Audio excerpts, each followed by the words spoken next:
Bueno, acá estamos con amigos y amigas, iglesiando, contando acerca de nuestras vidas y hablando sobre la fe, ¿no? Qué importante que es tener un grupo de amigos que podamos hablar abiertamente acerca de la fe. Estamos tan acostumbrados a que el hablar de la fe sea pasivo, donde uno se siente en un lugar y escuche, que no tenemos muchos espacios para nosotros opinar acerca de lo que escuchamos, ¿no? Por eso queríamos armar esta clase de dispositivo, de esta clase de encuentros, donde a través de una anécdota o una excusa, que es ir leyendo un libro juntos, en este caso estamos leyendo el libro Iglesiar, el manuscrito del libro Iglesiar. Vamos por el capítulo 13, que hoy vamos a ver la iglesia como institución. ¿A qué nos referimos cuando hablamos de la iglesia como institución? ¿No? Vamos a hacer un análisis de qué significa la iglesia como institución, ¿no? Pero también qué lindo que es que podamos hablar, podamos opinar, podamos compartir experiencia, podamos sumar ideas, porque solo así aprendemos. Cuando la fe es escuchar la palabra y ese escuchar es activo, ¿no? Por eso a mí me encanta cómo a Jesús, cuando él predicaba, le hacían preguntas, lo contradecían, le hacían preguntas con trampa, otros les hacían preguntas como, ¿se acuerdan? Nicodemo, haciéndole preguntas de cómo puedo yo entrar nuevamente en el vientre de mi madre para nacer de nuevo, ¿no? U otros, cuando Jesús dice que conocerán la verdad y la verdad los hará libres, le dice, nosotros nunca fuimos esclavos de nadie, ¿por qué decís que tenemos que ser libres? ¿No? Es decir, Jesús daba un espacio a la conversación, a que todos podamos ser activos, a que todos podamos preguntar. Yo creo que la mejor manera de poder aprender acerca de la fe es hablando entre amigos. Creo mucho más en las charlas entre amigos que en una predicación, ¿no? Es como tener hambre y quedarse sentado y que venga otro habiendo masticado la carne y te dé la carne masticada, ¿no? Es decir, es eso, ¿no? Y hoy nos toca este capítulo el tema me gusta mucho, espero que sea un disparador para poder hablar todos juntos sobre temas relacionados con la institución. ¿Se acuerdan? Vieron que vinimos hablando mucho sobre la iglesia institucional, la iglesia como comunidad, la iglesia institucional, pero nunca definimos bien a qué nos referimos con la iglesia como institución. Y eso es lo que vamos a ver en el capítulo de hoy. Espero que les guste, ¿no? Yo voy a ir leyendo y ya saben cómo hacemos. Cada vez que ustedes quieran pueden interrumpir y disparamos cualquier tipo de conversación, ¿sí? Así que no molesta, ¿no? Háganlo, ¿está bien? ¿Sí? Entonces vamos a ver lo que dice el capítulo 13. Hemos hablado mucho acerca de la iglesia institucional y creo que llegó el momento de explicar detalladamente lo que la iglesia institucional significa. Esta es una historia de la Biblia de donde la iglesia institucional saca parte de su injustificada existencia. En varias oportunidades escuché frases tales como yo no creo en la iglesia como institución. Y siempre respondí, no sé si alguna vez alguien escuchó algo así o alguien te dijo, yo no creo en la iglesia como institución, ¿no? A veces se escuchan frases como estas, ¿no? Y siempre respondí, haces bien, porque la iglesia no fue pensada para ser una institución, sino un tipo de relación. Para comprender mejor esto debemos tener en claro qué son las instituciones. Déjame tratar de ir construyendo un tipo de definición lo más cercana a comprender correctamente lo que es la iglesia cristiana como institución. El nacimiento de la institución. Una institución es un espacio donde se desarrollan acciones concretas entre personas. Implican tipos de vínculos y relaciones jerárquicas con un fin en común de cumplir el propósito por el cual fue creada esa institución. Nosotros estamos rodeados de instituciones, ¿no? La cultura genera instituciones. La familia es una institución, la escuela es una institución, organismos que nos ordenan, por ejemplo, la policía, no sé, ¿no? Fundaciones, son instituciones. ¿Por qué son instituciones? Porque es una agrupación que instituye cosas en la cultura. ¿Y qué significa instituir? Que forma ideas, forma relaciones, vínculos, tiene un objetivo en común. La policía, cuidar y hacer ejecutar las leyes. Los gobernadores, ordenar un espacio político y social. Los diputados o senadores, promulgar y definir leyes, la justicia, imponer la justicia en un país. Es decir, fíjense que todos tienen objetivos claros y para llevar esos objetivos hay reglas que cumplir. ¿No? Y entonces una institución es un espacio donde a través de roles y jerarquías y un objetivo claro por lo cual tiene su existencia esa institución, ¿no? Tiene que cumplir justamente su misión, ¿no? Entonces, la iglesia fue sostenida en el tiempo con un objetivo noble y generoso.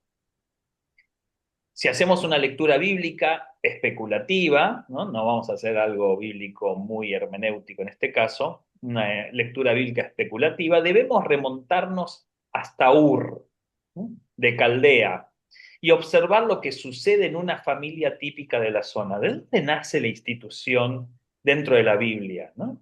Si nos tenemos que remontar, si bien hay otros ejemplos antes, hay un ejemplo fundamental que es el llamamiento de Abraham, ¿no? Ahí vivía Abraham, en Ur de Caldea.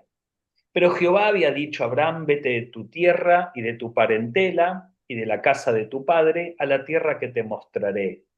Y haré de ti una nación grande y te bendeciré y engrandeceré tu nombre y serás bendición. Bendeciré a los que te bendijeren y a los que te maldijeren maldeciré. Y serán benditas en ti todas las familias de la tierra. Y se fue Abraham como Jehová le dijo, y Lot fue con él. Y era Abraham de edad de 75 años cuando salió de Harán. Tomó pues Abraham a Sarai, su mujer, y a Lot, hijo de su hermano, y todos sus bienes que habían ganado y las personas que habían adquirido en Harán, y salieron para ir a la tierra de Canaán. A la tierra de Canaán llegaron. Esto está en el libro de Génesis, ¿no? Y acá vemos como el Génesis, el comienzo del pueblo de Dios. Y casi, por eso digo que una mirada especulativa, podríamos decir que casi también lo que iba a terminar el pueblo de Dios, terminar siendo la iglesia hacia las naciones, ¿no? Toda institución tiene su fundación. Y esta fundación tiene un objetivo y una misión para su formación. No existe institución sin un objetivo y una misión, es decir, algo por lo cual existe y a la vez cuál va a ser la forma de alcanzarlo. Por ejemplo, si pensamos en un club de fútbol como institución, el Barcelona, ¿no? ¿Cuál es el objetivo? Ganar títulos, desarrollo deportivo, desarrollo social deportivo en la comunidad, salir campeón, etcétera, etcétera, ¿no? ¿De qué manera lo va a lograr? A través del fútbol, a través de la compra de jugadores, a través de tener una sede, de tener otros deportes. Pero fíjense que la institución llamado Club Barcelona, Fútbol Club, el objetivo es a través del deporte llegar a concretar logros deportivos. ¿Está bien? ¿Sí? Entonces, Abraham recibió de Dios una misión. Y esta misión incluía un sacrificio y la aclaración de que iba a ser peligrosa y reglamentada. Debía dejar y cumplir. Dejar lo que era justo y cumplir una injusticia. Dejar todo lo que había logrado, que era lo justo, lo que le pertenecía, e ir detrás de vaya a saber qué cosa y en qué lugar. El llamamiento de Abraham es un problema, porque nosotros lo vemos hoy con el diario del lunes, pero si alguien te dice abandona todo lo que tenés, recuerden que Abraham era rico, ¿no? Abandona tu gente, abandona tu familia, deja todo lo que es tu casa y tu parentela y vení hacia un lugar donde yo te voy a mostrar. Recuerden que hasta este momento Dios o vamos a decirlo de forma grosera, era desconocido. ¿Está bien? Es la primera experiencia institucional, instituida, de orden, de llamado, ¿no? Es la primera, ¿no? Muy atrás quedó Noé y muchísimo más atrás quedó Adán y Eva. ¿Está bien? Así que acá pasaron siglos, milenios y nos encontramos con un Abraham que vaya a saber quién le dijo, porque no sabía quién era Dios, todavía no había nada al respecto, ni ninguna experiencia al respecto, y le dice, abandoná tu cultura, abandoná tus posesiones y vení conmigo a la tierra que yo te voy a mostrar, ¿no? Entonces es un llamamiento complicado, un llamamiento con reglas, porque tenía que dejar todas sus posesiones, que las cumple a medias porque se lleva parte de sus familiares, ¿no? Se lleva a su sobrino Lot. Me imagino a Abraham diciéndole a Dios, acepto lo que me prometes, pero creo que no es necesario de que me vaya. Lo que tengas que hacer, hazlo aquí. Si total, tú eres Dios en todos lados. Amén, aleluya, alabado sea el nombre. ¿Cuántos tienen un grito júbilo? Sin embargo, Abraham dejó todo y se arriesga. ¿Está bien? Fíjense que Abraham acepta, obedientemente acepta un llamado totalmente desconocido. Si nos cuesta hoy aceptar llamados de cosas conocidas ya y establecidas, imagínense en ese momento que era totalmente desconocido. Abraham era miembro de una cultura diferente a la que le proponía Dios, aunque hasta el momento nada sabía de esto. Él era de Caldea, una cultura especial, la que sería la actual Irak, para orientarnos en dónde, ¿no? Medio Oriente. Caldea era idólatra y pecaminosa. Caldea era para nosotros lo alejado de Dios, despreciado y deshonrado. Por eso la cultura institucional atacará todo lo que se acerque simbólicamente a Caldea, a la anterior cultura, porque se aleja de nuestra identidad institucional. Deberíamos ser más cuidadosos de los que viven en Caldea, no sea cosa que de ahí Dios esté levantando a un nuevo Abraham. Fíjense que Abraham tiene que abandonar todo lo que era Caldea, que era una religión que no tenía absolutamente nada que ver con los valores que Dios le iba a ir enseñando, por eso debía abandonarlo, e ir en busca de algo nuevo. El abandonar entonces cumplió una función importantísima. ¿Cuál era la función importantísima? Que justamente el abandonar le iba a permitir resetearse, le iba a permitir dejar algo para ir en busca de algo nuevo. ¿Está bien? Esto es fundamental. ¿Por qué? Porque la iglesia institucional te obliga a abandonar. ¿Está bien? ¿Eh? Es decir, tenés que abandonar las cosas que hacías antes, tu vieja naturaleza. Si antes fumabas, tenés que dejar de fumar. Si vos te convertís al cristianismo, ya no podés escuchar tal música, ya no podés ver tales películas, etcétera, etcétera, etcétera. Fíjense que la lógica del llamado a Abraham lo seguimos instalando hoy en día, ¿no? Dios le dice, vete de tu casa y de tu parentela, que no es literalmente vete de tu región y tu familia, sino que significa algo más profundo todavía, de un mayor sacrificio. Por eso se utiliza el término hebreo lej lejá, no sé si está bien pronunciado, perdón, lej lejá, que se traduce como vete de lo que conoces, de todo lo conocido. ¿No? Abraham debía despojarse de su cultura, ¿no? De Caldea, para crear una nueva cultura, la que Dios le iba a mostrar. Este es el ADN de la cultura institucional. Así se entendió por siglos. No era solo una mudanza de una región, sino de todo lo que Abraham tenía como cultura, de todo lo conocido. De este hito es que se desprende que nuestra misión es un cambio cultural, de cultura caldea a cultura santa creada por Dios. ¿Están de acuerdo con esto? Quiero escuchar la opinión de ustedes, ¿no? ¿Están de acuerdo con que al fin y al cabo el llamamiento que nosotros hacemos no es tanto de que conozcamos a Jesús, sino que cambiemos de cultura, ¿no? Detrás del llamamiento evangélico de aceptar al Señor Jesús como tu Salvador, levantar la mano, pasarlo al frente, muy fuertemente, casi esto lo desplazamos, ¿no? ¿Aceptás al Señor Jesús como tu Salvador? Sí, ok. Ahora te digo lo que tenés que hacer. Tenés que dejar de hacer esto, esto, esto, esto, esto. Y hacemos un montón de listas de lo que ya no podemos hacer. En algunos casos, hasta mucha gente era divertidísima, tenía un montón de amigos, hacía un montón de cosas y se convierte al Evangelio y pasa a ser amargada, no se junta con nadie, pierde todas sus amistades, pierde la familia. ¿Por qué? Porque no era tan importante conocer a Jesús, sino dejar una cultura anterior hacia otra cultura totalmente diferente. ¿Están de acuerdo con esto? ¿Les pasó?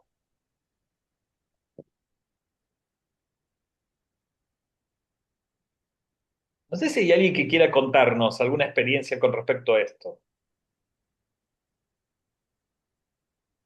Sí, yo en este caso, cuando comencé a- cuando inicié mi vida dentro de la iglesia, había que dejar muchas cosas, especialmente a la familia, dejarlas un sábado, un domingo, un jueves. Y a mí me costaba mucho, pero sabía que, porque me lo habían enseñado así, de que había que hacerlo, porque primero estaba Dios. Hasta que uno con el correr de los días te vas dando cuenta, que mi familia me necesitaba y que yo era parte de esa familia y que debía cumplir con las necesidades, porque mi esposo enferma, mis hijos nos necesitaban a los dos, que había que unirse pero yo lo he vivido a eso y me costó, pero también me di cuenta que era necesario. Bueno, en algunos casos, para ser honestos, hay un progreso, ¿no? A través de este pedido institucional. Vuelvo a repetir para entender bien a lo que nos estamos refiriendo. Predicamos acerca de Jesús, pero ni bien las personas se convierten, corremos a Jesús, ya casi no hablamos nunca más de Jesús, y empezamos a instalar cultura evangélica. Ahora tenés que hablar de determinada manera, tenés que hacer determinadas cosas. En algunos casos hay una modificación cultural muy fuerte moral, es decir, el que bebía deja de beber, ¿no? El que jugaba deja de jugar, digamos, hay un progreso en la salud porque la mirada cristiana moral hace de que muchas personas hayan mejorado al creer en el Señor Jesús y al ir a una iglesia, ¿no? Yo me acuerdo, hay un sketch que hacen los Le Luthier que cuando hacen de un culto evangélico, no sé si lo vieron, ¿ah? Y entonces uno dice, yo era un pecador, cuando pasa a dar testimonio, ¿no? Bueno, es decir, hay un progreso, ¿no?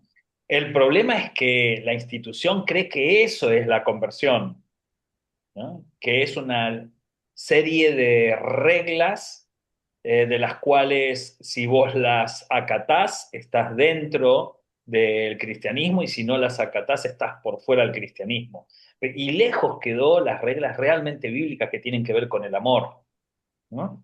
Es decir, es más importante que hayas dejado de jugar al truco o de decir malas palabras que ames a una persona, ¿no? Está bien, es más importante que hayas dejado de escuchar música secular que seas solidario con alguien, ¿no? Es eso lo que vimos. ¿Alguien más quiere contarnos? Yo, Adri, creo Sí. que es real que cuando uno recibe al Señor en el corazón, ¿no? Su vida cambia 360. Entonces es un cambio muy notable porque ya uno gusta, quiere aprender más del Señor, quiere aprender a cómo vivir o transitar en esta vida de acuerdo a sus mandamientos. Pero creo que nos dejamos a nivel institucional nos dejamos como imponer ciertos no que pasan a ser más religiosos que lo que el Señor enseñaba en la palabra, lo que enseña. Entonces es no a esto, no al otro. Y creo que mucha gente no llega a los pies del Señor por los no, o porque seguimos un religiosismo. Entonces, como, no, ¿para qué voy a ir si me prohíben, no sé, escuchar música de rock? ¿Para qué voy a ir si me prohíben, no sé, ponerme un arito en la panza? Y todas esas cosas, o los tatuajes, o todo lo que supuestamente va en contra de la cultura secular, obviamente que la gente está a esos no, entonces no quiere ir ni siquiera a la iglesia por eso, más que todo. Mira, Es muy notable la gente cuando se hacen reuniones caseras que quieran ir más a la casa de una persona que a la iglesia como institución, al claro, templo, así por claro. decirlo, porque a lo mejor Mira, se sienten yo fui, juzgados. claro, yo fui adolescente en la década del 90, ¿no? ¿Está bien? Fui adolescente en finales de los 80 y principios de los 90, ¿no? Y se predicaba muy fuertemente sobre la música. Los que eran cristianos de aquella época se deben acordar. Entonces a mí me hicieron quemar todos los cassettes que yo tenía Es- de Soda Stereo, de Los Abuelos de la Nada, de Dyke Street, de Michael Jackson. ¿Por qué? Porque un cristiano tenía que ser santo en su forma de elegir la música y te decían que todos, si los dabas vuelta, decían todos mensajes acerca de Satanás, ¿no? Cosas por el estilo, ¿no? Entonces, los mismos que en sus predicaciones y hasta en libros enteros hicieron quemar, hoy piden perdón diciendo me equivoqué, la verdad que no tendría que haber hecho, porque hoy en sus mismos recitales pueden cantar con Thalía o una canción de Ricky Martin, ¿viste? En sus mismos conciertos, ¿no? Entonces yo, Casi que nos estamos volviendo fariseos, ¿no? claro, Como muy a claro, rajatabla todo y claro, pero ¿sabes lo que a mí me preocupa? No es tanto la equivocación, porque uno puede haber progresado también y haber dicho, yo creí algo que ahora me di cuenta que era equivocado. A mí lo que me preocupa es que en aquel momento hablaban en nombre de Dios, no era una equivocación humana. Es decir, en aquel momento nos dijiste que estabas hablando en nombre de Dios. Y hoy no es que, uy, me equivoqué, porque sí podían escuchar música secular. Pero entonces, ¿hablabas o no hablabas en nombre de Dios todo lo que dijiste durante 20 años? Eso es lo que a mí me preocupa, porque la iglesia institucional, para defender estas reglas, se adjudica ser el nombre de Dios. Es decir, si yo te digo que está mal que uses un traje de baño, porque está mal, entonces las nenas desde 6 años para arriba tienen que ir a una pileta con una piscina, tienen que ir con una remera larga, porque no se puede usar traje de baño. Y si yo te lo digo porque Dios es deshonrado si vos haces eso, porque vos estás haciendo pecar a los demás si te pones un traje de baño. Cuando la Biblia dice que mejor te arranques los ojos si tu ojo te es de pecar. No dice que se ponga una camisa. ¿Está bien? Pero lo que te digo, te lo digo adjudicándome yo el nombre de Dios. Lo que te estoy diciendo es porque Dios te lo está diciendo. Ese es el problema para mí. No es tanto la equivocación que uno puede progresar en su pensamiento. ¿Está bien? ¿Alguien más? Sigo si no. Se instaló en nosotros una regla cultural despojándonos de todo lo que hacíamos y conociendo y aceptando y modificando nuestra cultura sin Dios hacia una cultura con Dios. ¿No? ¿Está bien? Yo antes estaba sin Dios, ahora estoy con Dios. ¿No? Es decir, estar con Dios es cumplir normas, tener pensamientos específicos, diferentes hábitos y acciones sin Dios a normas, pensamientos, hábitos y acciones con Dios. ¿Está bien? Es decir, antes escuchaba música secular, ahora escucho música cristiana. Antes tomaba alcohol, ahora tomo té. Antes decía malas palabras, ahora alabanzas. Antes Netflix, ahora enlace, ¿no? Etcétera. ¿No? O canales cristianos. Un dato interesante es que Abraham no tenía un pasado intachable. ni él ni su cultura. Así lo deja en claro Josué en una llamada de atención a no regresar a una cultura diferente a la propuesta por la misión. Miren lo que dice Josué 24:2. Y Josué dijo a todo el pueblo, así dice el Señor Dios de Israel. Al otro lado del río habitaban antiguamente nuestros padres, es decir, Taré, padre de Abraham, y Nacor, y servían a otros dioses. Deja bien en claro que eran otra cosa, ¿no?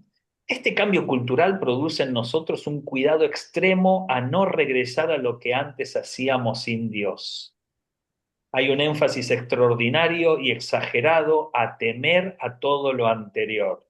Todo lo que hacías estaba mal, ahora tenés que cambiarlo y ser una persona totalmente diferente. Y vos decís, pero si antes, no sé, hacía danza, me encantaba la danza, no, ahora no. Ahora tenés que hacerlo para Dios, ¿no? A mí me llama, yo tengo amigos músicos y me llama poderosamente la atención que los que más defienden la santidad son los que lo hacen con herramientas más agresivas y violentas. Contradicen la santidad en la forma en que ponen en las redes sociales cosas tan agresivas y violentas que no puedo creer. La cantidad de buscadores de errores en cristianos que en nombre de defender a la Biblia hacen cosas atroces en sus canales de YouTube. Hacen videos horribles, agrediendo de una forma increíble, ¿no? Pero ellos están defendiendo las cosas porque, no sé, algún cantante hizo una canción, un dueto con algún otro cantante secular, un cantante cristiano, ¿no? Y entonces yo tengo todo el derecho de lastimarte y decirte cosas muy ofensivas. ¿Por qué? Porque estás volviendo al anterior, ¿no? Estás abandonando la fe. Ni hablar si haces una canción donde no mencionás a Dios o no mencionás a Jesús, es una canción que no es cristiana, ¿no? Todo así, todo muy extremo. Esa es la iglesia institucional. La cultura institucional se defiende del pasado sin cultura institucional, hasta el punto de enceguecerse y torcer la misión y el objetivo de su fundación por marcar fuertes barreras a la invasión del pasado. Déjame explicarlo mejor. Hay iglesias institucionales que se olvidan de ser amor con tal de sostener su cultura institucional. Frente a una simple acción pueden ser los más odiosos personajes que contradicen el amor por defender la cultura que sostienen. Para enfrentar una situación que sostienen que no es de Dios, pueden generar acciones increíblemente injustas. Es decir, pueden mandar a alguien al infierno, decir, vos vas a arder en el infierno porque no les gustan las acciones de esa persona, ¿no? En lugar de mirarla con amor, así como Dios nos ha mirado a nosotros con amor y nos sigue mirando con amor, Mm. adoptamos posturas totalmente injustas y exageradas. De ahí que las disciplinas sean peores que el error cometido, por ejemplo, ¿no? Te doy un claro ejemplo de esto. Esto me sucedió a mí. En una oportunidad, un adolescente de una iglesia con una fuerte cultura institucional religiosa fue por primera vez a un evento multitudinario para adolescentes donde yo predicaría. La invité feliz de que ella conociera cosas nuevas que bendigan su manera de entender la fe y la iglesia, y fuimos juntos a un congreso de adolescentes llamado Wake Up. Un abrazo para Nash y Calo, que eran los organizadores de este congreso hermosísimo para adolescentes, ¿no? Imagínense el congreso para adolescentes con muchas cosas nuevas, gente disfrazada, gente divertida, hacían juegos. A esta niña que venía de una iglesia totalmente institucional, cuadrada, donde nada era permitido, todo era pecado, ¿no? Cuando esta chica encontró todo esto, luces, juegos, gente disfrazada, gente divertida, no lo podía creer, le encantaba, ¿no? Era algo nuevo para ella, ¿no? Dice entonces que fuimos juntos a un congreso para adolescentes llamado Wake Up en Buenos Aires, donde más de 1000 adolescentes se juntaron a aprender de Jesús. Esta adolescente estaba asombrada y feliz, ya que en su iglesia nunca le habían hablado de Jesús como en este lugar. y podía conocer cómo alabarle y reírse y disfrutar de su juventud de una manera que ella desconocía. Pero cometió un gravísimo error para su cultura institucional. Se sacó una foto y la subió a sus redes sociales poniendo, ¿no? Perdón, que me fui. Aquí estoy en Wake Up alabando a Jesús. Se sacó una selfie y puso, aquí estoy en Wake Up alabando a Jesús. A los 5 minutos la llamó su líder de adolescentes de su iglesia de San Martín, provincia de Buenos Aires, y le dijo que pasaba instantáneamente a estar disciplinada por haber ido a ese lugar sin la autorización de él, quien tenía Ay, escasos 19 años, pero una cultura institucional bien marcada por el despotismo y el abuso de poder. La disciplinó porque no le había pedido permiso. La adolescente se largó a llorar desconsoladamente y no volvió a disfrutar en nada de la actividad. Y déjame darte un dato muy importante que aclara mucho más el punto que quiero destacar. ¿Sabes cómo se enteró ese líder infantil y autoritario sobre dónde estaba esta adolescente y qué estaba haciendo? Quien vio la publicación y llamó instantáneamente a ese líder fue la mejor amiga en la iglesia de esta adolescente. Mm. Sí, increíble. Fue la mejor amiga quien la denunció frente al líder. ¿Quieres saber por qué? Seguramente lo hizo, porque estaría totalmente convencida que la cultura institucional religiosa debe ser más importante que el amor y la amistad que tenían entre ellas. Es decir, yo estoy totalmente seguro que esa adolescente se sintió que estaba haciendo algo correcto de denunciar a su mejor amiga. ¿No? De la cultura institucional a la cultura de dejar. Abraham debe cumplir con la creación de la institución. Abraham debe dejar su identidad, su cultura. Esta es una ley espiritual. Para crecer en la fe se comienza por dejar.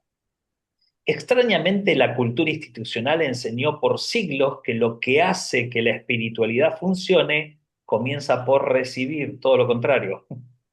Cuando la ley espiritual nace del dejar. Como se enseñó que todo comienza por el recibir, es que la iglesia se sostiene por la oferta de lo que puedes recibir.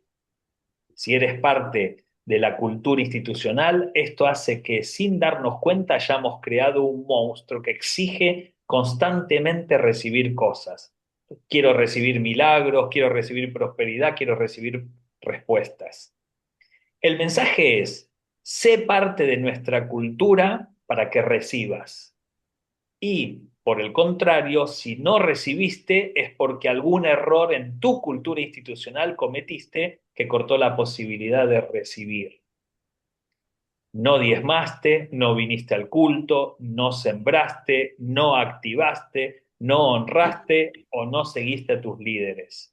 Lenguaje cultural institucional basado en el temor de que si no lo haces, no recibirás. ¿Está bien? Millones de iglesias alrededor del mundo basan su crecimiento en el recibir como fundamento de la fe, cuando Abraham, sin recibir todavía, dejó. O cuando los cristianos del primer siglo renunciaban a su Señor, el Señor del momento que era el César, y seguían a Cristo como Señor, y luego las posibilidades de morir por esto eran altísimas. Hoy nosotros nos aferramos a que Dios nos bendiga y nos prospere. En mi iglesia core, esto era algo que se deben acordar, en mi iglesia core dejamos de decir ven al culto para recibir de Dios. Vieron que siempre se decía bienvenido a la casa del Señor para recibir de Dios, ¿no? Y lo cambiamos por ven a iglesiar para bendecir a otros. Porque amén. cuando le damos a otros, dejamos de exigir para nosotros mismos. Palabras de Jesús. Y todo el que haya dejado casa o hermanos o hermanas o padre o madre o hijos o bienes por mi causa, recibirá 100 veces más a cambio y heredará la vida eterna. Pero fíjense que comienza con el dejar. El que dejó, recibirá. Deja tu casa y anda hacia la tierra prometida, ¿no? Observemos que Jesús no dice que el que quiera invertir en el cielo reciba mis bendiciones, sino por el contrario, dice que el que pierda, despojándose de las exigencias que tenemos, de los pedidos que necesitamos, de pensar en nosotros mismos, de ponernos en el primer lugar, etcétera, recibirá 1000 veces más en la vida eterna. Los cristianos del primer siglo eran los cristianos verdaderos, los que no les importaban lo que iban a recibir porque ya habían renunciado a eso. El cristiano inmaduro pide por sí mismo, el cristiano maduro pide por los demás. El dejar es el ADN de nuestra fe. Lo demás es consecuencia, no excluyente, es decir, que puede estar o no. Es decir, cuando yo dejo, puedo recibir, o dejo y puedo morir, y recibiré en nuestra patria celestial. Pero todo comienza con despojarnos. Cuando la Mm. iglesia institucional vos llegás y lo que te dice es, vas a recibir, si cumplís, el trato de Dios era dejar para conocer algo nuevo, ¿no? Nosotros a través de la cultura institucional lo hemos vuelto esencia y no consecuencia. Y cuando esto sucede, seguimos en Ur. Por más que Ur de Caldea se vista de cristianismo. Y caemos en la inconsistencia de no poder explicar cuando nos enfrentamos a cristianos sinceros que cumplen con todas las exigencias institucionales y las cosas les salen mal. En este caso accionamos el plan B. Será parte de la soberanía de Dios. ¿Será parte de la soberanía de Dios o será parte de una mala enseñanza institucional? ¿Qué sucede cuando estás obligado a diezmar, a ir a todos los cultos, a cumplir con todas las reglas institucionales y la vida te va mal? Ahí es donde accionamos el plan B. O tenés un pecado o, bueno, es la soberanía de Dios. El Señor, cuando estés en su presencia, te explicará todas las cosas. Donde nunca debíamos poner como esencia lo que eran señales que seguirán a los que creen y donde estas señales no son excluyentes, lo digo de otra manera, el verdadero cristianismo es creer en Jesús aun cuando ninguna señal te siga. En esto creían los cristianos del primer siglo, por eso daban su vida por su fe. Hoy en día hemos creado una iglesia caprichosa, exigente y narcisista que si las cosas no salen bien, abandonan. Responsabilidad de una cultura institucional equivocada. Abraham dejó como un acto de obediencia absoluta para luego recibir. Hoy enseñamos el metamensaje de recibir para después dejar. En esto, el orden de los factores sí altera el producto. ¿Alguien quiere decir algo? Sigo entonces. Ustedes, si no, interrúmpanme, ¿eh? El renunciar a sí mismo y la entrega absoluta es consecuencia del dejar. Abraham tiene como motivación no la prosperidad para sí mismo, porque Abraham ya era próspero y, porque pensándolo bien, era una gran contradicción.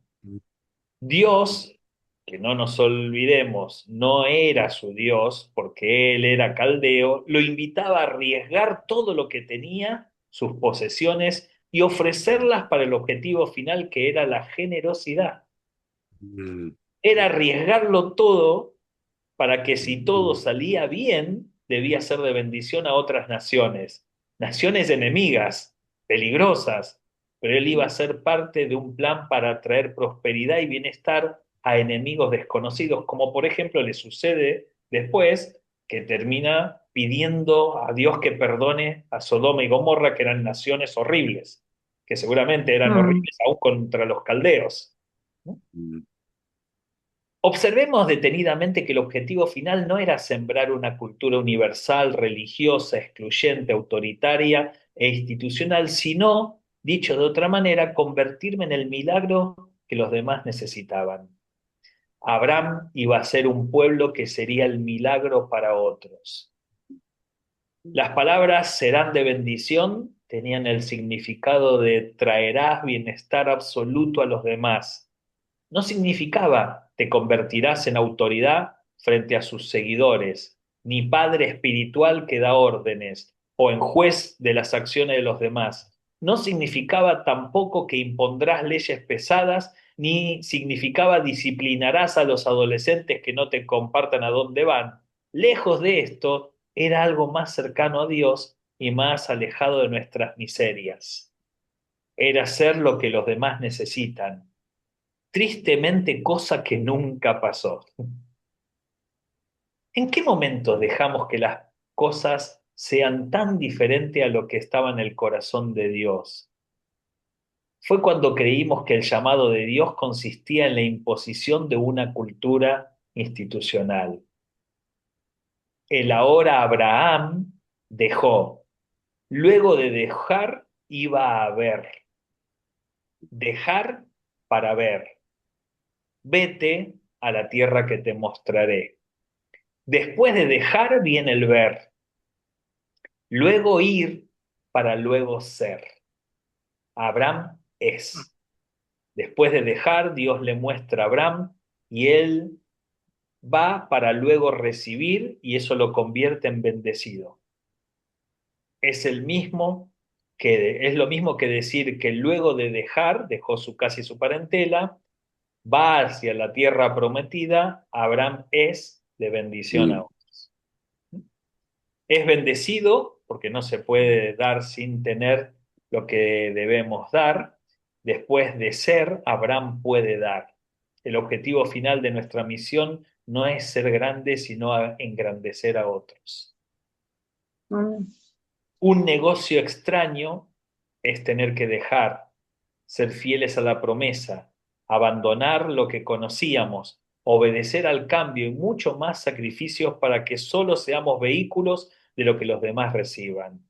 Es convertirnos en grandes no para nosotros, sino para engrandecer a otros. Si en este proceso llegamos a detenernos en alguno de estos puntos, ya nuestra misión deja de ser. Lo que quiero decir es que el cristianismo se acaba y se destruye si en alguno de estos puntos nos detenemos. Y creo que sin lugar a dudas que la cultura institucional se detuvo en nosotros mismos. Me arriesgo a decirle que este líder que lastimó a esta adolescente es la clara expresión de alguien que no es, aunque se llame, porque no cumplió con la misión y el objetivo de ser de bendición a otros. El gran error diabólico de la cultura institucional es que se bendice a sí mismo. Voy terminando. La trampa de la institucionalidad. ¿Crees que lo que hemos estado haciendo como iglesia es lo que los apóstoles deseaban hacer? ¿Crees que de esto se trata la idea de iglesiar? ¿De las cosas como las hacemos hoy en nuestras congregaciones? La iglesia nunca debió ser una institución y veamos por qué. Aclaremos qué significa ser una institución. Las instituciones son organizaciones compuestas por personas con un objetivo en común y justamente este objetivo en común se convierte en la razón de ser, en su razón de ser. Están compuestas por las dinámicas de su funcionamiento, las reglas, las normas y la estructura que están dirigidas al cumplimiento de su misión. Este objetivo o misión debe ser una razón tan fuerte como para darle vida y energía. La institución por naturaleza piensa en sí misma. Su prioridad es su existencia. Una cosa importante es darnos cuenta que nunca las instituciones van a priorizar a la gente. Una institución hará cualquier cosa para permanecer y cumplir con su misión, aún sacrificando a sus integrantes. Digo, si el Barcelona terminó echando a Messi, justamente a Messi, es que cualquier institución puede echar a cualquier persona. Todos los que estamos acá hemos sido expulsados de una forma u otra, directa o indirectamente. Directa porque te han dicho andate, ¿no? O indirecta porque te han cansado, hartado y denigrado. Y eso que quizás diste tus mejores años y tus mejores esfuerzos por esa institución. ¿Saben por qué? Porque nunca iba a pensar en vos. Porque siempre iba a ser más importante defender la institución por sobre la gente. La institución debe permanecer por sobre todas las cosas, porque por sobre todas las cosas la institución debe seguir existiendo. Por eso sostengo que la iglesia no fue pensada como una institución. La institución abandona, la iglesia recoge aún perdiendo. Iglesiar es perderlo. ¿Cuántas veces escuché a fieles cristianos contar sobre sus experiencias acerca que lo dieron todo por sus iglesias y que al fallar en algo fueron expulsados y todo el trabajo realizado dejado de ser valorado? Triste. Pero esto sucede porque la iglesia se transforma en una institución. El gran problema es que la iglesia actúa, gobierna y lleva adelante su misión como una institución. Las instituciones se defienden de todo aquello que ponga en riesgo su naturaleza y objetivo, y para ello crean normas estrictas para el ingreso de aquellos que quieren ser parte, como también estrictas normas para permanecer. Cuando estas reglas no son cumplidas, la institución expulsa a las anomalías por ser tenidas como peligrosas para la salud. Yo no he conocido hasta ahora, quizás alguien sí, pero no he conocido hasta ahora un pastor que se haya corrido y haya dicho el culpable soy yo de haber lastimado a un jovencito, el jovencito tiene que ser defendido y yo tengo que ser disciplinado. No he encontrado a nadie, ¿eh? ¿Está bien? ¿No? Y sí he conocido a muchos pastores que terminaron maltratando a muchos jóvenes. Quiero con esto, y terminamos, explicar qué es entonces una iglesia institucional pensando en las iglesias. Análisis institucional de la iglesia. Tomemos a la iglesia actual como ejemplo. La iglesia institucional entonces es la entidad e identidad que se le da a una organización religiosa. ¿Qué llamamos iglesia institucional? Es a la entidad o identidad que le damos a una organización religiosa. Si tomamos como ejemplo en general a las iglesias evangélicas, veremos cómo se construye y mantiene viva una institución. ¿Qué es lo que hace que una iglesia sea aceptada en el sistema evangélico como iglesia? Si nosotros queremos armar una iglesia, ¿cómo hacemos para que todas las demás iglesias de la zona nos acepten como iglesia? Son una larga lista de reglas y condiciones que varían según las denominaciones y organizaciones evangélicas. La iglesia pentecostal tiene una forma, la iglesia bautista tiene otra, los hermanos libres tienen otra, los metodistas tienen otra, los luteranos tienen otra. Cada denominación tiene la forma en que acepta que una congregación sea llamada iglesia bautista, iglesia nazarena. Es decir, cada organización se maneja de distintas maneras. No cualquiera puede formarse como iglesia aceptada, sino aquellas que pasan por algún tipo de reconocimiento institucional. Yo me acuerdo cuando armamos CORE, me terminé cansando y les dije a todos, se deben acordar, una vez en un encuentro le dije, ¿saben qué? A partir de ahora no somos iglesia. Cada vez que alguien te diga, ¿a ustedes quién los nombró? ¿Quiénes son ustedes? Díganle, no somos nada. Quédate tranquilo, no somos nada. A mí cuando decía, ¿a vos quién te nombró pastor? Nadie. Entonces, ¿no sos pastor? No, no soy pastor. ¿Listo? Te quedaste tranquilo, dormí tranquilo, andá a tomar café con leche. Y ya está. Porque si total yo no necesitaba ni que me llamen pastor, ni que nos llamen iglesia. ¿Qué son? Un grupo de amigos. Listo, joya, y ya está, ¿no? ¿Por qué? Porque la iglesia institucional decide quién es iglesia institucional. No, no lo Ah, de... Por eso hay tantas divisiones. Porque hay iglesias que la única manera que tienen de poder crear una comunidad es siendo independientes sin que nadie les diga nada. Esto no es por rebeldía, es porque no pueden cumplir con los parámetros y las exigencias que la misma iglesia institucional les ha impuesto. ¿Está bien? No cualquiera puede formarse como iglesia aceptada, sino aquellas que pasan por algún tipo de reconocimiento institucional. Fijémonos que no todas las iglesias son aceptadas como iglesias por la institución. Solo son las que reconoce y da entidad la misma institución. Dependiendo de a quienes analicemos, se verá una manera diferente de dar existencia a una iglesia. Y paro acá en un punto, porque la gran mayoría dice, pero tiene que existir un orden, porque si no después se levanta una persona y enseña cualquier cosa. Perdón, yo les puedo dar 50 nombres de iglesias institucionales que enseñan cualquier cosa, ¿eh? Dentro de la iglesia bautista, dentro de la iglesia de las asambleas de Dios, de la unión de las asambleas de Dios, de hermanos libres, les puedo dar nombres de iglesias históricas, institucionalizadas, que hacen desastres con sus miembros. Así que no es solamente el que no pertenece a ninguna de estas organizaciones es el que hace desastre. Hace desastre cualquier iglesia institucional. ¿No? Entonces, sigo. Algunas más estrictas que otras, ¿no? En algunas denominaciones son reconocidas aquellas que se desprenden de otra iglesia reconocida. Esto es muy común. Hay iglesias, por ejemplo, los bautistas, porque yo he sido bautista, que las iglesias bautistas nacen como obras misioneras de otras iglesias bautistas, hasta después independizarse. ¿Está bien? ¿Sí? Mm.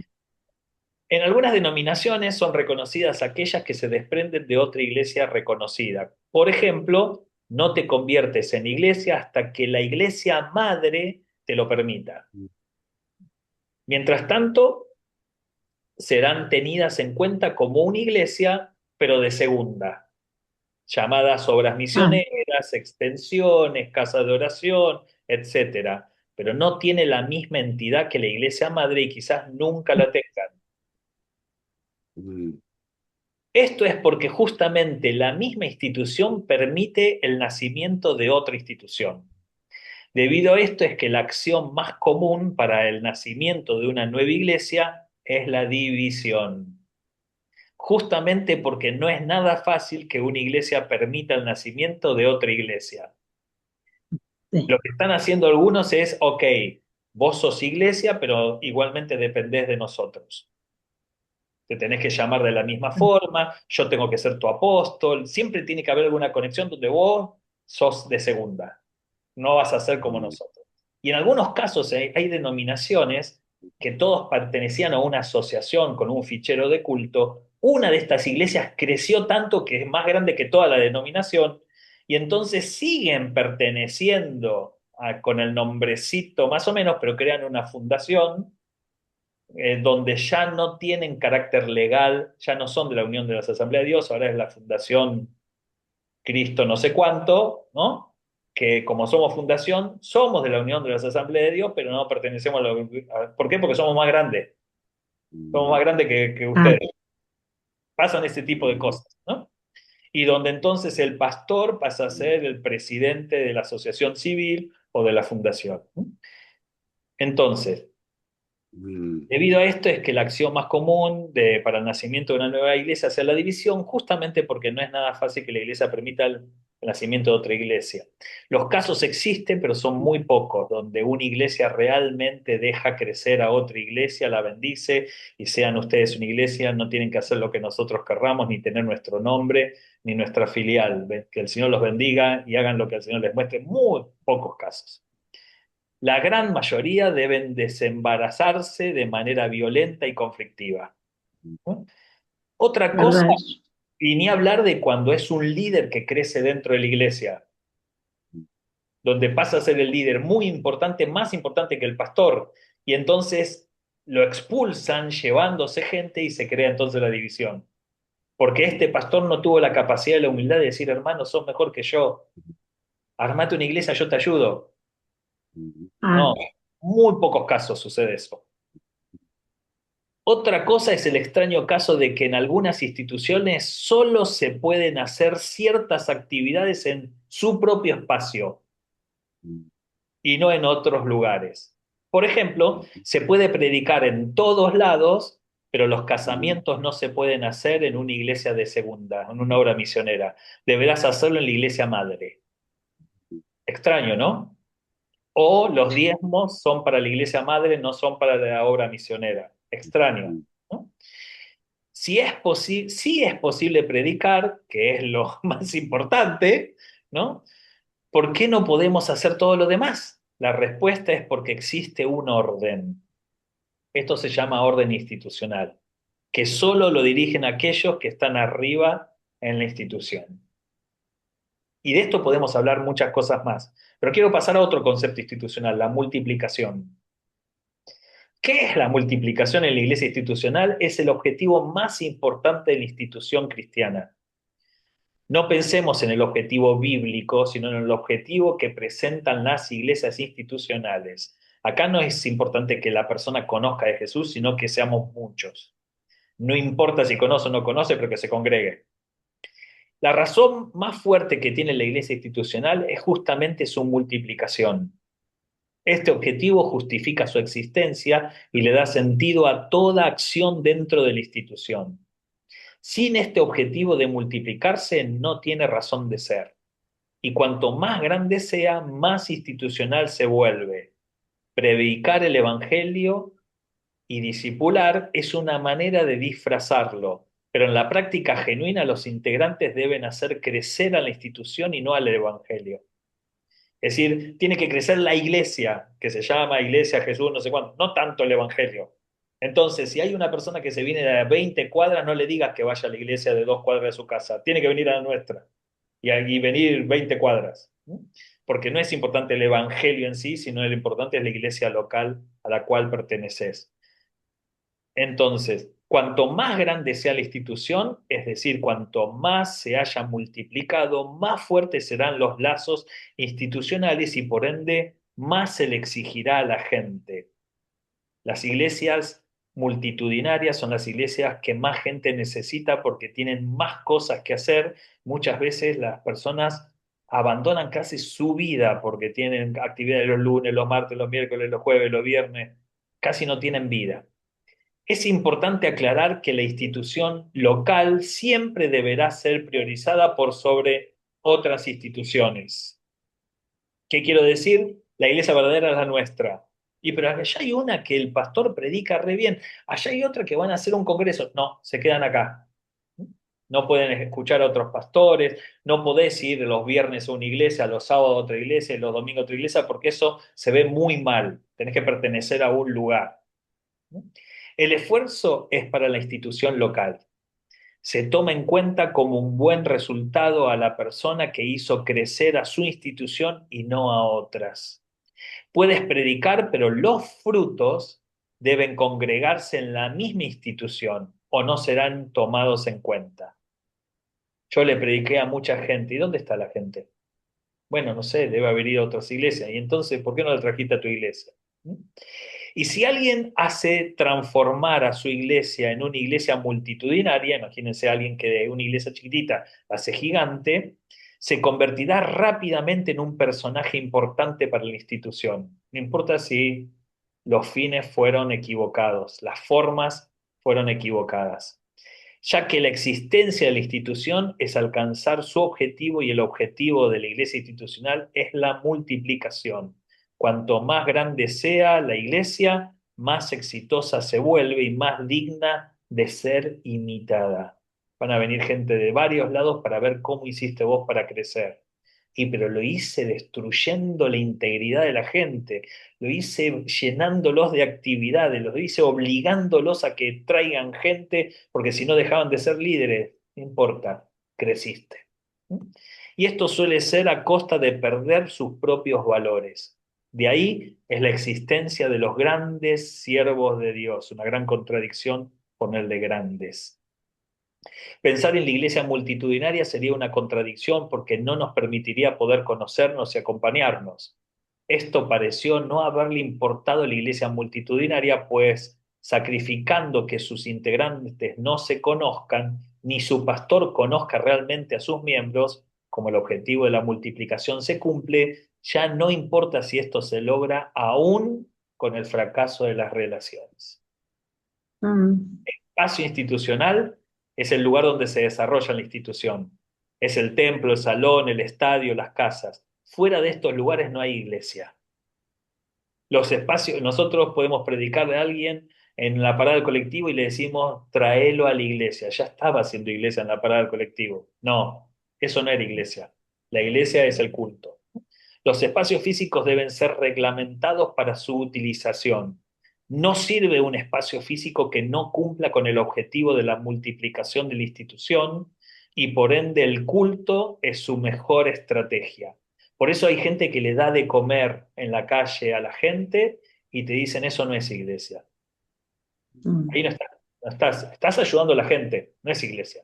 Ahora, si esa gente le da de comer dentro de la iglesia, del espacio del templo, le estás dando de comer en la iglesia. Es raro, ¿no? De ahí es que no hay iglesia sin espacio físico para realizar el culto. y con el culto vienen una serie de objetos imprescindibles como la plataforma, el sonido, la silla, la banda de música, Oh, etc. Sin estos objetos no hay culto, no hay templo, no hay iglesia, porque no hay iglesia institucional. ¿Y qué sucedería si comienzan a aparecer expresiones de iglesia que están iglesiando sin lugar físico, tiempo establecido ni estructura? Seguramente para la iglesia institucional esto no sería iglesia. Nosotros no somos iglesia, ¿eh? Y no, cualquier cosa díganle que tiene razón.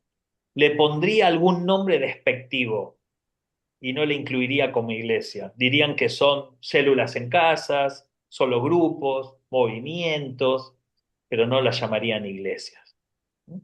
Horarios institucionales. ¿No? Este define el tiempo de existencia de la institución. Son los horarios de cultos o reuniones. Para la institución, fuera de estos tiempos, no hay iglesia.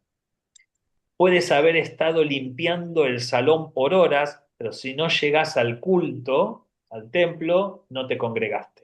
¿Qué te pasó que no viniste a la iglesia? Lo que pasa es que estaba atendiendo a los niños pero quiero que vengas al culto, pues si no, no viniste a la iglesia. claro. En esto se maneja una especie interesante de poder. La iglesia institucional decide su estructura, decide cuándo comienza y cuándo termina, su efímera existencia temporal. ¿Qué quiero decir con esto? Que es justamente la institución que decide cuándo somos iglesia y cuándo no, en dónde somos iglesia y en dónde no, y cuándo empieza y termina la iglesia. Y esto es sumamente poderoso, ¿no? Con mucha autoridad. Veamos un ejemplo. Si permanecemos en la esquina de la iglesia hablando con una persona que no es de nuestra fe y pasamos todo el horario del culto sin haber podido entrar, sucederían varias cosas. Primero, te perdiste la oportunidad de estar en la iglesia, de compartir el culto, de recibir el mensaje y por ende ese día no te congregaste, aunque hayas estado realmente cumpliendo con la misión de predicar a Jesús. El haberlo Eh, hecho compitiendo con la existencia establecida de la institución se ve como una falta. De hecho, no podemos hacer actividades evangelísticas en el mismo horario del culto, o no podemos permitir que los nuevos creyentes se queden en sus casas, no recibirán a Jesús hasta que lo hagan en un culto en el espacio físico de la iglesia institucional. Vos podés haber predicado a un familiar, pero tiene que ir a la iglesia y convertirse en iglesia. Ministerios institucionales son las tareas asignadas dentro de la institución. En este punto comienzan las más grandes contradicciones y en algunos casos las más perversas. El ocupar el lugar central en el núcleo institucional es una tarea cansadora, extenuante y de mucha competitividad. Si llegara alguien nuevo que canta mejor, dirige mejor o predica mejor, no será tenido en cuenta tan fácilmente. Primero debemos analizar qué hacer con el encargado anterior. Imagínate una iglesia donde se convierte alguien que predique muchísimo mejor que el pastor. ¿Creerías que el pastor le daría a esta persona la responsabilidad de predicar y él no lo haría más entendiendo que esta persona realiza mejor su trabajo? No, seguramente que no. Liderazgo institucional. Son los cargos en la institución, llamado liderazgo, que no es más ni menos otra forma de poder dentro de la institución. Y creería Totalmente. que la más poderosa de todas, porque es justamente quienes ordenan la institución, deciden cómo será el desarrollo de la institución y quiénes son los que podrían ser parte de esos cargos y así administrar el poder. Pero detengámonos por un momento. ¿No debería ser únicamente la Biblia quien ordene la iglesia? Por supuesto que sí, pero en la institución son los que tienen el poder los que administran las decisiones. El liderazgo toma inspiración de la Biblia, pero es justamente el liderazgo quien explica la Biblia. Por consiguiente, la explica no contradiciendo lo que el mismo liderazgo hace. El punto es, ¿cómo puedo llegar a ser parte de ese mundo pequeño y selecto llamado liderazgo? En mis experiencias, ese mundo pequeño y selecto tiene ritos de pertenencias. Eres parte de ese pequeño grupo selecto VIP del liderazgo, ¿no? Si se te permite entrar al VIP detrás de la plataforma, o si puedes estacionar tu automóvil en cierto sector, o si eres invitado todos los lunes a cenar en ese pequeño grupo selecto. Esto se transforma en una carrera perversa. Son actividades o espacios simbólicos de poder. Tener el WhatsApp del apóstol o el que te llamen pastor son símbolos de pertenencia en ese grupo reducido de poder celestial e institucional. Algunos festejan cuando le dicen, este domingo vas a servir la Santa Cena. ¡Ah! Tocaron el cielo con las manos. No desarrollaré más este punto porque justifico un libro aparte. Solo dejaré esta pregunta. ¿Sería posible hacer una comunidad sin liderazgo? Sí, con ministerios bíblicos, pero sin el poder del liderazgo. Lo dejo para pensar.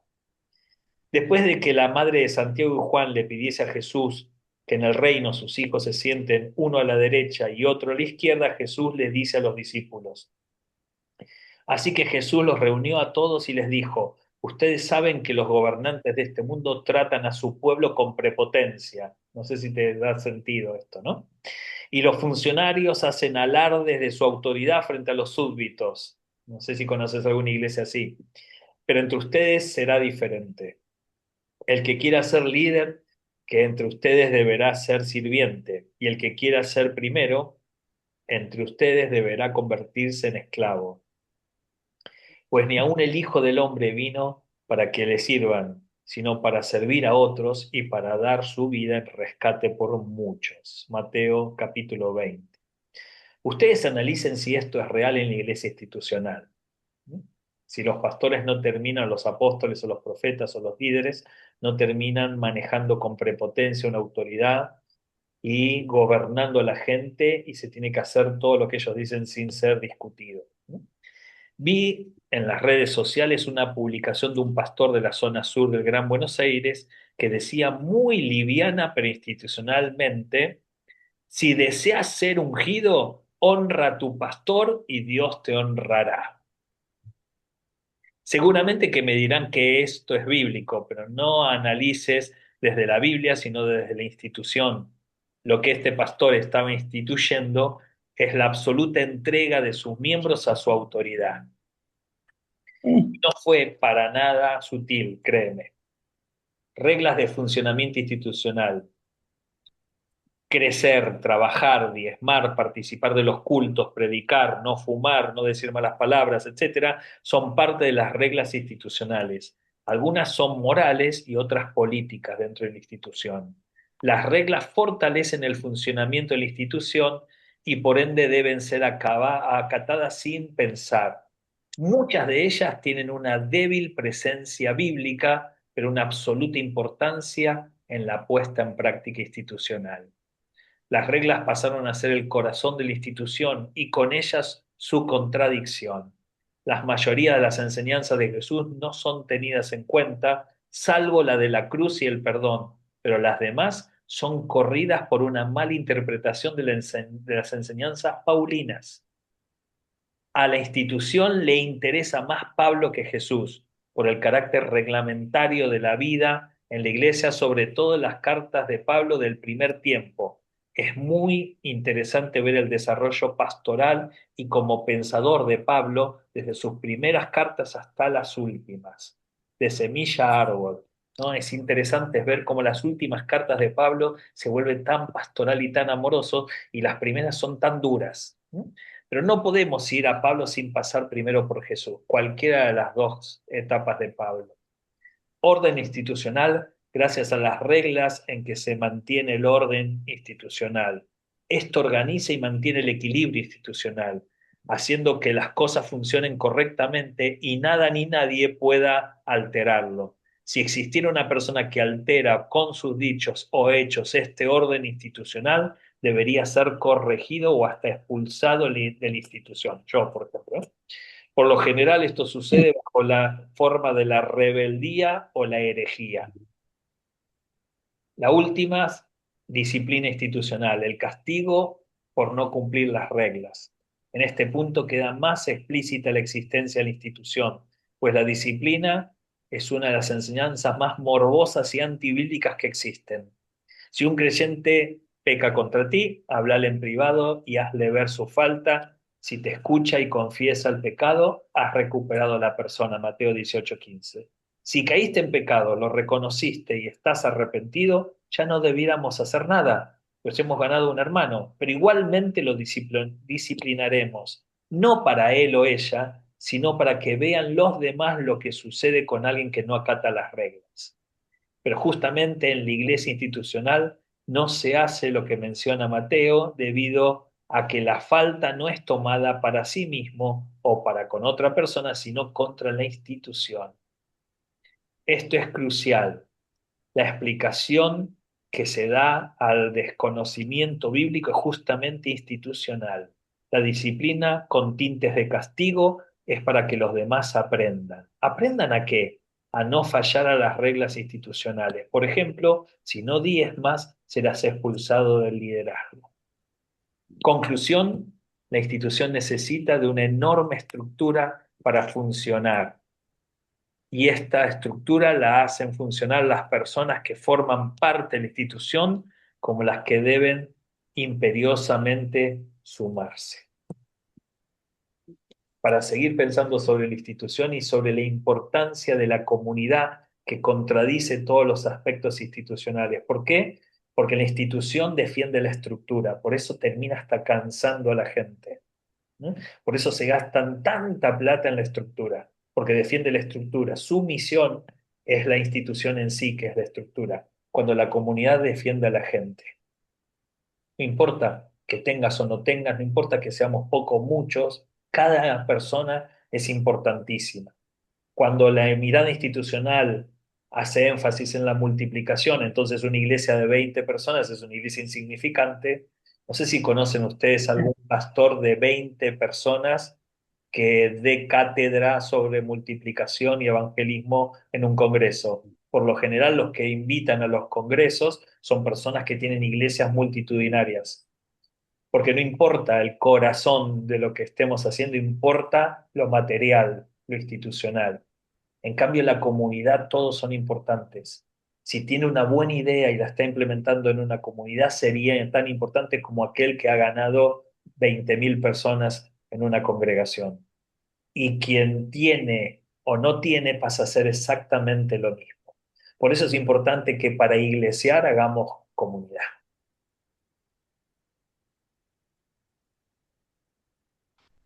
Lindo.